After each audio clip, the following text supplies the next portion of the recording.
Bees are generally more defensive than they are aggressive. So unless you're actually disturbing the hives, they're more interested in the flowers and the plants, finding pollen, nectar, water, than they are in any kind of aggressive move toward humans.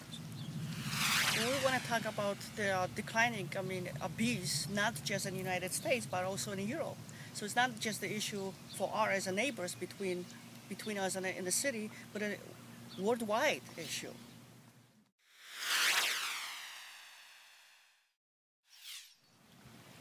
In this setting, the American honeybee should be considered no more agricultural than the grape arbor, the cherry tree, the tomato plant, or the backyard flowers.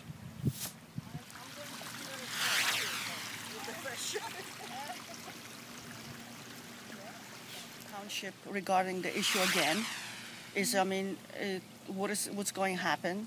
And they said, as far as we're concerned, we spoke with Chuck, the zoning department, Mr. Chuck Pierce, and he mentioned that as far as they're concerned, their issue is closed because, there's no ordinance regarding not allowing having bees on your property.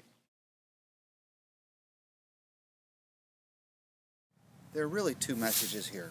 One is the importance of the American honeybee in our ecostructure and the entire environmental and the role they play. And the other is that the American honeybee does not present a danger.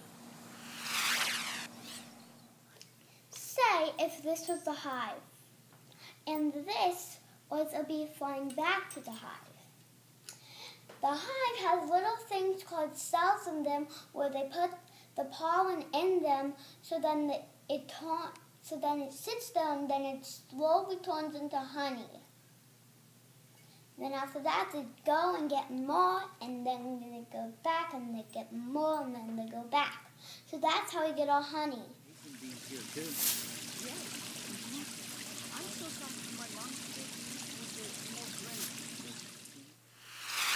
This is why bees and butterflies are so important, because they pollinate. And pollinate means, like, when they suck nectar out of a flower, or any kind of plant, vegetables, any kind, and they go to the next one, it spreads pollen all over, and when the pollen hits the ground, it starts bringing up new flowers, vegetables, and plants.